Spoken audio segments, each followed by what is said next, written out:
耶和华耶稣弥赛亚，都是代表神的名。但这几个名只是代表神的经历计划中的不同时代，并不代表神的全部。在地之人所称呼的神的名，不能把神的所有心情琐事都说透，只是在不同的时代，对神有不同的称呼。因此在末了的时代，就是最后的一个时代来到之时，神的名仍然要改变，不叫耶和华，也不叫耶稣，更不叫弥赛亚，而是成为大有能力的全能的神自己，成为大有能力的全能的神自己，以这个名来结束整个时代，以这个名来结束整个时代。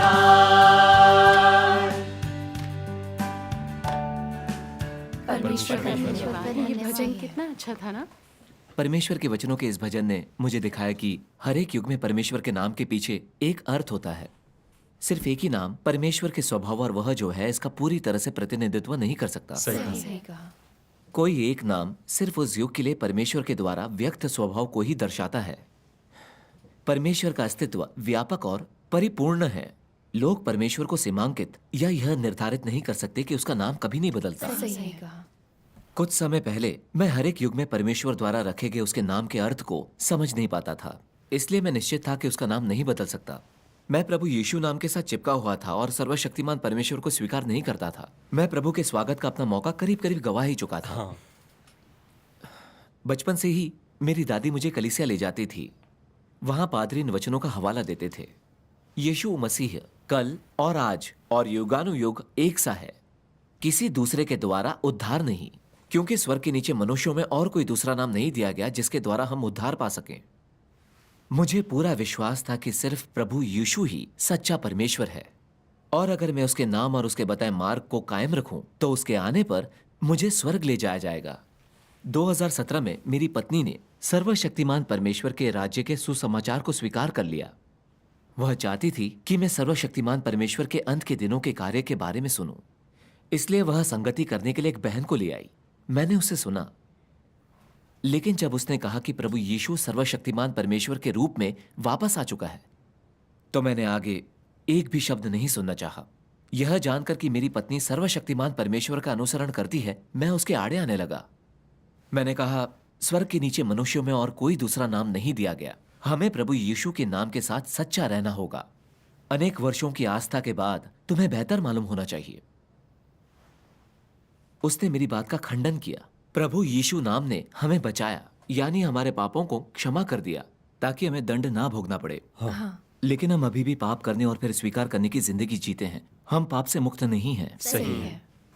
प्रभु यीशु वापस आ गया है और उसने सर्वशक्तिमान परमेश्वर नाम से राज्य का युग शुरू कर दिया है। वह न्याय का कार्य कर रहा है।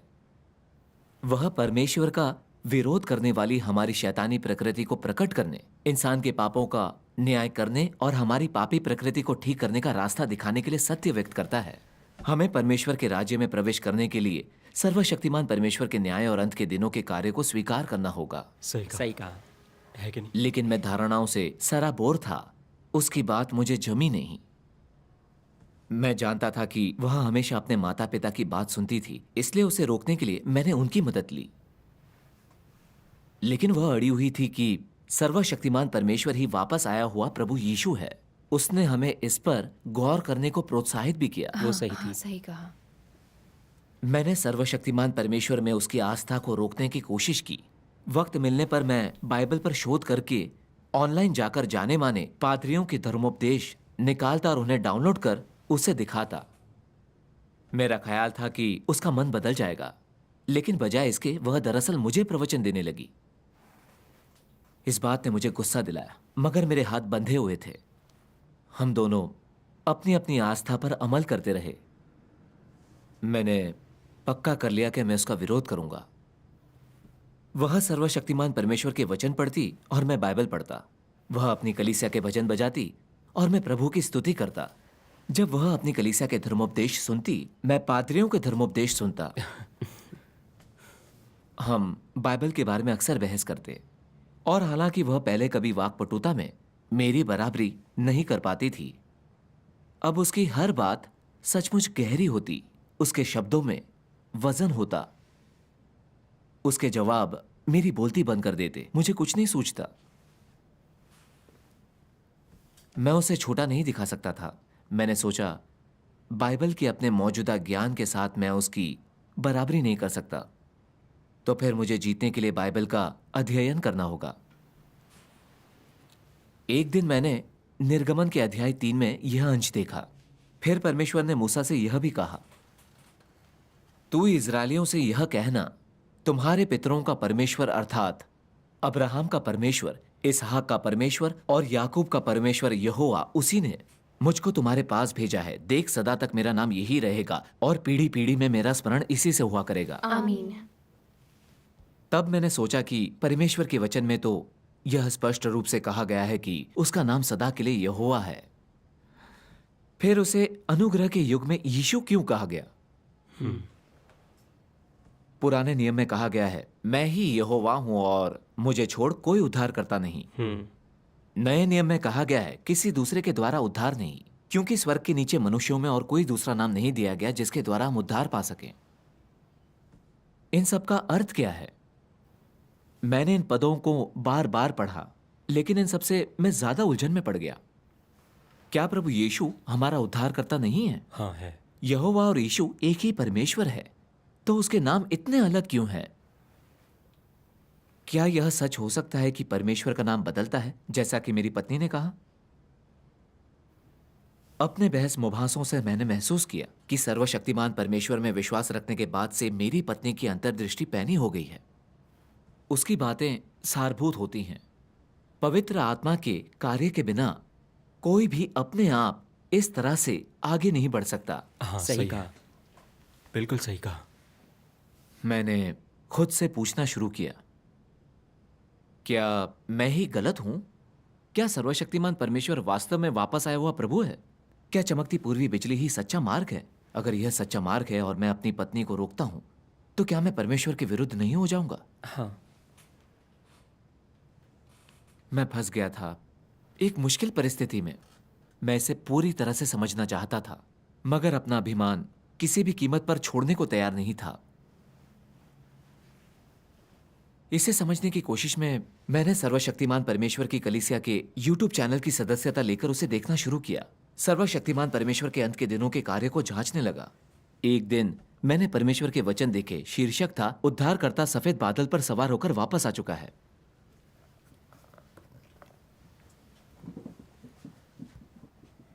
सर्वशक्तिमान परमेश्वर कहते हैं, यहोवा वह नाम है जिसे मैंने इस्राएल में अपने कार्य के दौरान अपनाया था, और इसका अर्थ है इस्राएलियों, परमेश्वर के चुने हुए लोग का परमेश्वर, जो मनुष्य पर दया कर सकता है, मनुष्य को शाप दे सकता है और मनुष्य के जीवन को मार्गदर्शन दे सकता है।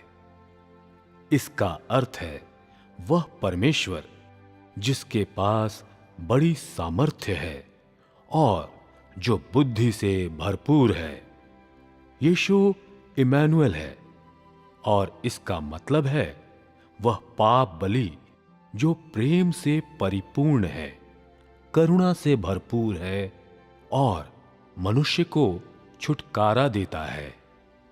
उसने अनुग्रह के युग का कार्य किया और वह अनुग्रह के युग का प्रतिनिधित्व करता है, और वह प्रबंधन योजना के केवल एक भाग का ही प्रतिनिधित्व कर सकता है।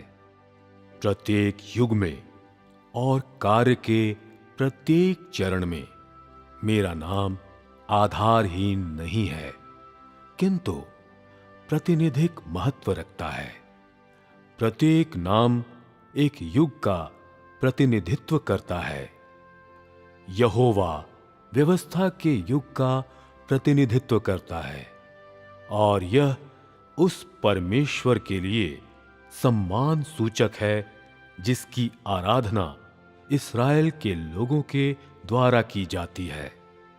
यीशु अनुग्रह के युग को दर्शाता है और यह उन सब के परमेश्वर का नाम है जिन्हें अनुग्रह के युग के दौरान छुटकारा दिया गया था।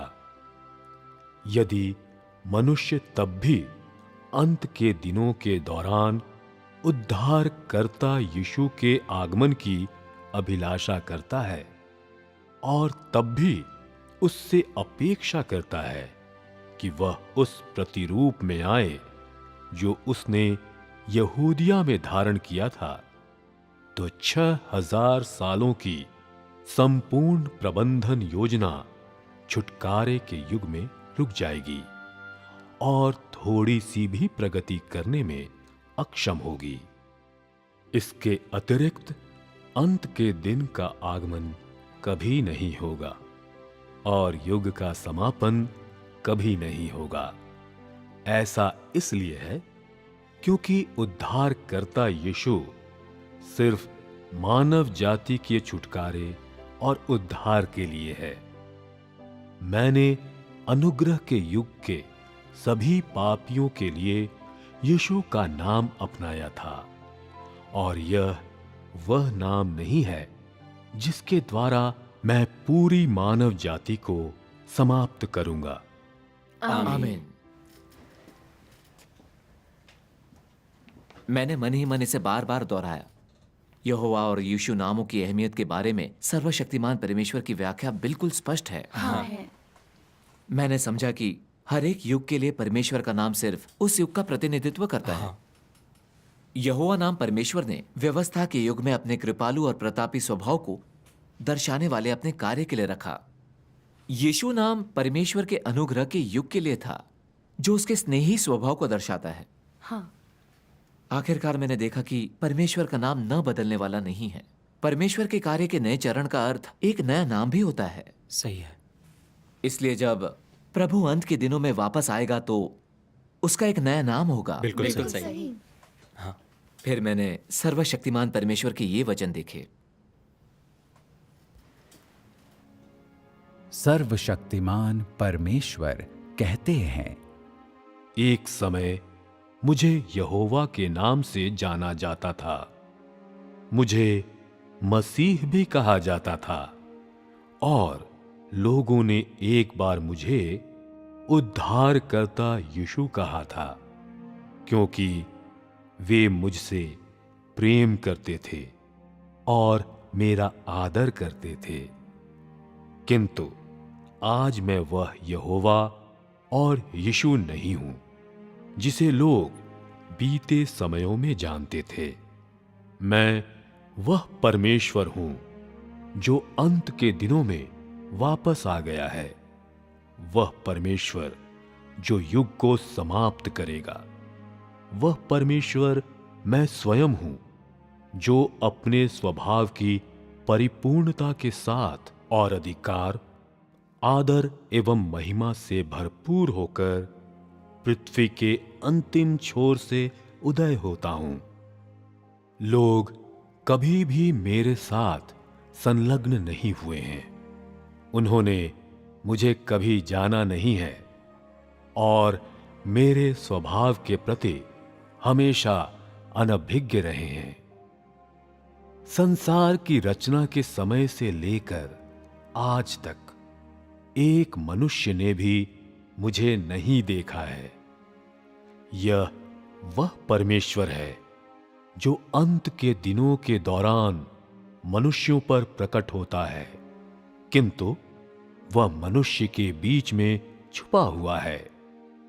वह सामर्थ्य से भरपूर और अधिकार से लबालब भरा हुआ, धधकते हुए सूरज और दहकती हुई आग के समान सच्चे और वास्तविक रूप में मनुष्यों के बीच निवास करता है।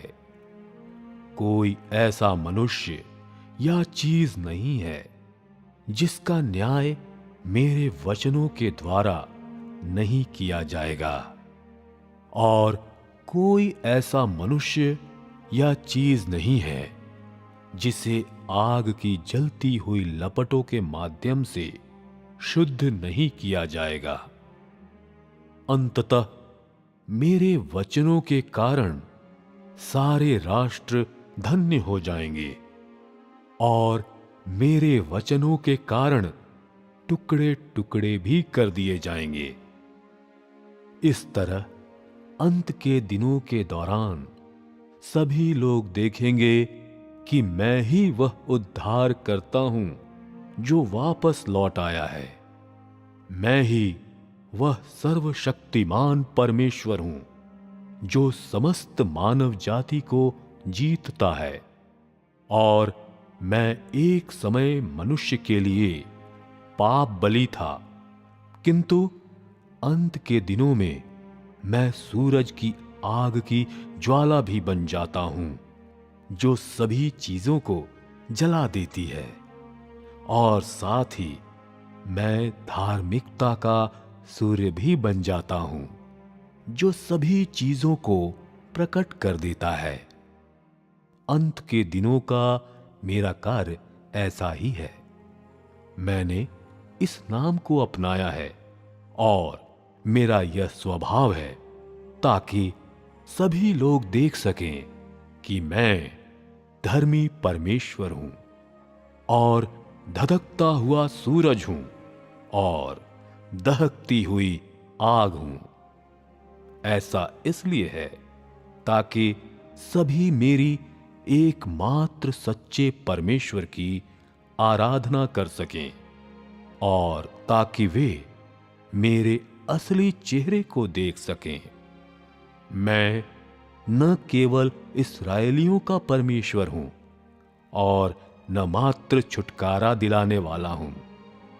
मैं समस्त आकाश और पृथ्वी और महासागरों के सारे प्राणियों का परमेश्वर हूं। आमीन। परमेश्वर का धन्यवाद। परमेश्वर का धन्यवाद। सही है। इन वचनों में अधिकार है। प्रत्येक वचन में मेरी आत्मा को झकझोर कर रख दिया। ये परमेश्वर के अपने वचन ही हो सकते हैं। परमेश्वर के नामों के रहस्य को और कौन प्रकट कर सकता है? यकीनन। मैंने जितना ज्यादा समझा उतना ही ज्यादा मुझे लगा कि यह परमेश्वर की वाणी है। फिर मुझे यूहन्ना 16:13 वाले वचन याद आए, परंतु जब वह अर्थात सत्य का आत्मा आएगा तो तुम्हें सब सत्य का मार्ग बताएगा, क्योंकि वह अपनी ओर से ना कहेगा, परंतु जो कुछ सुनेगा वही कहेगा, और आने वाली बातें तुम्हें बताएगा। आमीन। इसलिए हमें ये सत्य बताने वाला परमेश्वर के अलावा कोई दूसरा हो ही नहीं सकता, है ना? हाँ। मैंने तमाम पादरियों को प्रचार करते सुना, लेकिन किसी ने भी नहीं समझाया कि पुराने नियम में यहोवा और नए नियम में यीशु जैसे परमेश्वर के नामों का अर्थ क्या है। सही है। ऐसा लगा कि सर्वशक्तिमान परमेश्वर ही प्रभु यीशु का प्रकटन है। सही कहा। उस वक्त के बारे में सोचकर मैंने बहुत शर्मिंदा महसूस किया जब मैंने सर्वशक्तिमान परमेश्वर को नकार कर अपनी पत्नी को साथ खींचने की कोशिश की थी। खोजबीन किए बिना मुझे परमेश्वर के कार्य को आंकने का पछतावा हुआ। यह एक तरह से मेरी नादानी थी। पहले जब फरीसियों ने अपनी धारणा और बाइबल के शाब्दिक अर्थ के आधार पर प्रभु यीशु के कार्य की निंदा की थी, तब परमेश्वर ने क्या उन सबको दंड नहीं दिया था? इसलिए मुझे यह सबक सीखना चाहिए और परमेश्वर के अंत के दिनों के कार्य पर गौर करना चाहिए। मैं आज के जमाने का फरीसी नहीं बनना चाहता था। परमेश्वर का धन्यवाद। परमेश्वर का धन्यवाद। वाकई। फिर मेरे पास जो भी खाली वक्त होता, मैं सर्वशक्तिमान परमेश्वर के वचन पढ़ता और कलीसिया की फिल्में देखता। मैं खास तौर से प्रभुत्व का रहस्य और परमेश्वर में आस्था से प्रेरित हुआ। परमेश्वर का धन्यवाद। उनके अनुभव वास्तविक थे और उनकी संगति भी दिन की तरह साफ थी। मैं समझ गया कि सर्वशक्तिमान परमेश्वर वापस आया हुआ प्रभु यीशु है। आमीन। परमेश्वर का धन्यवाद। इसलिए मैंने सर्वशक्तिमान परमेश्वर के कार्य को स्वीकार करने का फैसला कर लिया। मैंने चाहा कि अपनी पत्नी को बता दूं लेकिन मैं शर्मिंदा था। एक दिन जब वह घर लौटी तो मैंने उससे पूछा, बताओ आज तुमने किस बारे में संगति की? सचमुच चौंक कर उसने मुझसे पूछा, क्या तुम्हें कोई संगति सुननी है, इसलिए यह सवाल मुझसे पूछ रहे हो? मैं बात करने के लिए कलीसिया से किसी को ला सकती हूं, तुम्हें ठीक लगेगा? उसकी इस बात से मुझे बहुत खुशी हुई मगर मैं अभी भी शर्मिंदा था। मैंने कहा, ठीक है, अगर तुम चाहो तो। फिर सर्वशक्तिमान परमेश्वर की कलीसिया की 2 बहनें आईं। मैंने उन्हें अपनी दुविधा बताई। मैं सर्वशक्तिमान परमेश्वर के वचनों को ऑनलाइन पढ़ता रहा हूं। अब मैंने समझ लिया है कि युग के साथ परमेश्वर के नाम हमेशा बदलते रहते हैं, फिर भी कुछ चीजें मेल नहीं खाती। बाइबल में कहा गया है, यीशु मसीह कल और आज और युगानुयुग एक सा है, किसी दूसरे के द्वारा उद्धार नहीं, क्योंकि स्वर्ग के नीचे मनुष्य में और कोई दूसरा नाम नहीं दिया गया जिसके द्वारा हम उद्धार पा सकें। सही है। बाइबल में कहा गया है कि प्रभु यीशु का नाम नहीं बदल सकता। फिर अंत के दिनों में उसे सर्वशक्तिमान परमेश्वर क्यों पुकारें, यीशु क्यों नहीं? तब उन्होंने सर्वशक्तिमान परमेश्वर के ये वचन पढ़े,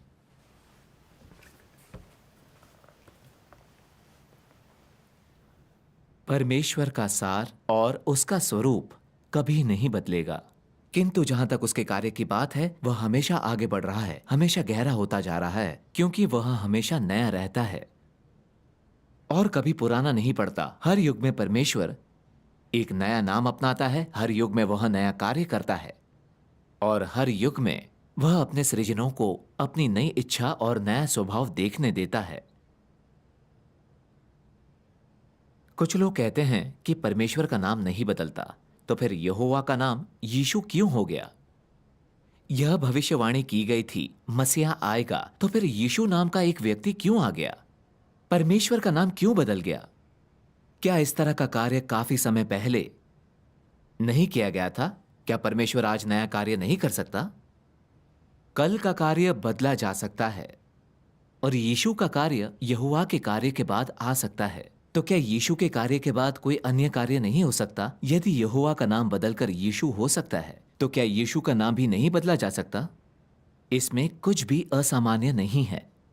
बात केवल इतनी सी है कि लोग बहुत सरल दिमाग के हैं। परमेश्वर हमेशा परमेश्वर ही रहेगा, चाहे उसका काम कैसे भी बदले, चाहे उसका नाम कैसे भी बदल जाए, लेकिन उसका स्वभाव और बुद्धि कभी नहीं बदलेगी।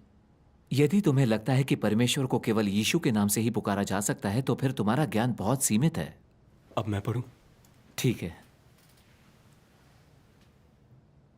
यीशु का नाम छुटकारे के कार्य के वास्ते लिया गया था, तो क्या जब वो अंत के दिनों में लौटेगा तब भी उसे उसी नाम से बुलाया जाएगा? क्या वह अभी भी छुटकारे का कार्य करेगा? ऐसा क्यों है कि यहोवा और यीशु एक ही है, फिर भी उन्हें भिन्न भिन्न युगों में भिन्न भिन्न नामों से बुलाया जाता है? क्या यह इसलिए नहीं क्योंकि उनके कार्य के युग भिन्न भिन्न हैं? क्या केवल एक नाम परमेश्वर का उसकी संपूर्णता में प्रतिनिधित्व कर सकता है? ऐसा होने पर परमेश्वर को भिन्न युग में भिन्न नाम से ही बुलाया जाना चाहिए और उसे युग को परिवर्तित करने और युग का प्रतिनिधित्व करने के लिए उस नाम का उपयोग करना चाहिए, क्योंकि कोई भी एक नाम पूरी तरह से स्वयं परमेश्वर का प्रतिनिधित्व नहीं कर सकता और हर नाम युग विशेष में ही परमेश्वर के स्वभाव के अस्थायी पहलू को दर्शा सकता है। उसे केवल उसके कार्य का प्रतिनिधित्व ही करना है। इसलिए समस्त युग का प्रतिनिधित्व करने के लिए परमेश्वर ऐसे किसी भी नाम को चुन सकता है जो उसके स्वभाव के अनुकूल हो। आमीन। आमीन। फिर उनमें से एक बहन ने मुझे यह बताया, परमेश्वर कभी नहीं बदलता। कहने का तात्पर्य उसके सार से है, उसके स्वभाव से है, उसके नाम से नहीं। हाँ। परमेश्वर का कार्य हमेशा आगे बढ़ता रहता है। वह युग बदलने के आधार पर हमेशा अपना नया नाम रखता है। प्रत्येक नाम एक युग और परमेश्वर के कार्य के एक चरण का प्रतिनिधित्व करता है।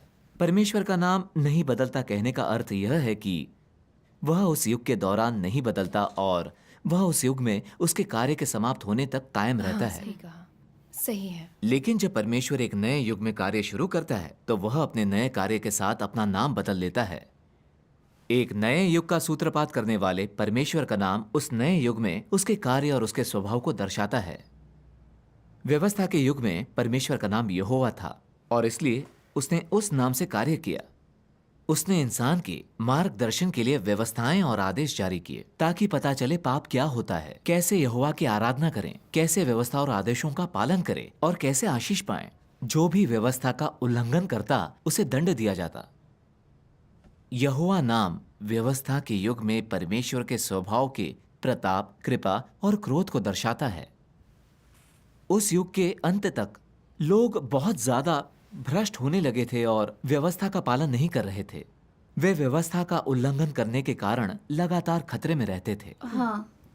परमेश्वर अपनी कार्य योजना और भ्रष्ट इंसान की जरूरतों के आधार पर देहधारी बना। उसने यीशु नाम से अनुग्रह का युग शुरू किया और व्यवस्था के युग का अंत किया। उसने इंसान को छुटकारा दिलाया और प्रायश्चित का मार्ग दिखाया। उसने परमेश्वर का प्रेम पूर्ण स्वभाव दर्शाया, इंसान पर अपना भरपूर अनुग्रह बरसाया। परमेश्वर का धन्यवाद। आखिर में हमें हमारे पापों से छुटकारा दिलाने के लिए वह सूली पर चढ़ गया। उस समय से हम अपने पापों की माफी और परमेश्वर के असीम अनुग्रह का आनंद लेने के लिए प्रभु यीशु के नाम से प्रार्थना करते रहे हैं। परमेश्वर का धन्यवाद। यीशु नाम छुटकारे को दर्शाता है। इसका अर्थ पाप बलि होता है जो प्रेम और दया के साथ भ्रष्ट इंसान को छुटकारा दिलाता है। प्रत्येक युग में परमेश्वर द्वारा रखे गए नाम का एक अर्थ होता है। हाँ। प्रत्येक नाम उस युग में उसके स्वभाव और कार्य को दर्शाता है। परमेश्वर का कार्य हमेशा आगे बढ़ता है और उसका नाम उसके कार्य के प्रत्येक चरण के साथ बदलता है। अनुग्रह के युग में अगर परमेश्वर ने यहोवा नाम रखा होता तो पृथ्वी पर आने पर उसका कार्य व्यवस्था के युग में ही रहा होता और इंसान को कभी भी छुटकारा नहीं मिल पाया होता। वह व्यवस्था के उल्लंघन के जुर्म में दंडित हो गया होता। सही है। अगर वापस आने के बाद भी प्रभु को यीशु ही कहा जाता तो इंसान अनुग्रह के युग से कभी भी आगे नहीं बढ़ पाता। फिर हम कभी भी पाप मुक्त नहीं हो पाते और परमेश्वर के राज्य में प्रवेश नहीं कर पाते। हाँ। फिर दूसरी बहन ने बात को आगे बढ़ाया। हालांकि प्रभु यीशु ने अनुग्रह के युग में हमारे पापों को क्षमा कर दिया, हम अभी भी प्रकृति से पापी ही हैं। हम घमंडी, धोखेबाज और दुष्ट हैं। हमारी भ्रष्टता अभी भी हमारे अंदर गहराई से जड़ें जमाए हुए है और इसीलिए हम पाप करते हुए परमेश्वर का विरोध करते हैं। हम पाप करने और फिर स्वीकार करने की जिंदगी जीते हैं। हम अभी भी उसके राज्य में प्रवेश नहीं कर सकते। सही है। परमेश्वर की पवित्रता के कारण हम उसके राज्य में प्रवेश करने योग्य नहीं हैं। परमेश्वर अंत के दिनों में सर्वशक्तिमान परमेश्वर के नाम से वापस आ गया है। उसने इंसान को भ्रष्टता से बचाने के लिए राज्य का युग शुरू किया है। अब प्रभु ही सर्वशक्तिमान परमेश्वर है जो इन भविष्यवाणियों को पूरा करता है। जो जय पाए उसे मैं अपने परमेश्वर के मंदिर में खंबा बनाऊंगा और वह फिर कभी बाहर ना निकलेगा। और मैं अपने परमेश्वर का नाम और अपने परमेश्वर के नगर का नाम और अपना नया नाम उस पर लिखूंगा। आमीन। मैं अल्फा ओमेगा हूँ, आरंभ और अंत, जो है, था और आएगा, सर्वशक्तिमान। प्रकाशित वाक्य 11:17। हे सर्वशक्तिमान प्रभु परमेश्वर, जो है, जो था, जो आएगा, हम तेरा धन्यवाद करते हैं। तूने अपने महान सामर्थ्य से राज किया है। आमीन। परमेश्वर का धन्यवाद। सर्वशक्तिमान परमेश्वर अंत के दिनों में न्याय करता है। वह इंसान की भ्रष्टता को उजागर करने के लिए सत्य बोलता है ताकि हम इन सब की जड़ की समझ हासिल कर सकें, शैतान द्वारा हमारी भ्रष्टता की वास्तविकता को समझ सकें और परमेश्वर के धार्मिक स्वभाव को जान सकें, ताकि हम अपने अहम का त्याग कर सकें, परमेश्वर के वचनों पर अमल कर सकें और उसका भय मानकर दुष्टता से दूर रहें। धीरे धीरे हम अपने शैतानी स्वभाव से मुक्त हो जाएंगे और पूरी तरह बचा लिए जाएंगे। परमेश्वर अपने न्याय कार्य से लोगों को उनकी किस्म के अनुसार अलग भी करता है। इस प्रकार वह अपना अपमान बर्दाश्त न करने वाला धार्मिक प्रतापी स्वभाव प्रकट करता है। आखिर में वह अपनी 6000 वर्षीय प्रबंधन योजना का समापन और इस पुराने संसार का अंत कर देगा। जो सर्वशक्तिमान परमेश्वर का नाम स्वीकार करेंगे न्याय से गुजरकर शुद्ध किए जाएंगे, वे परमेश्वर के राज्य में लाए जाएंगे। जो सत्य से घृणा करते हैं, सर्वशक्तिमान परमेश्वर का विरोध और निंदा करते हैं, उन्हें भयंकर विपत्ति के दौरान बाहर निकालकर दंडित किया जाएगा। इससे परमेश्वर के प्रबंधन कार्य का समापन हो जाएगा। फिर परमेश्वर अपना कोई विशेष नाम नहीं रखेगा, बल्कि उसकी मौलिक पहचान बहाल हो जाएगी, सृजनकर्ता। आमीन। वैसे ही जैसे परमेश्वर ने कहा है।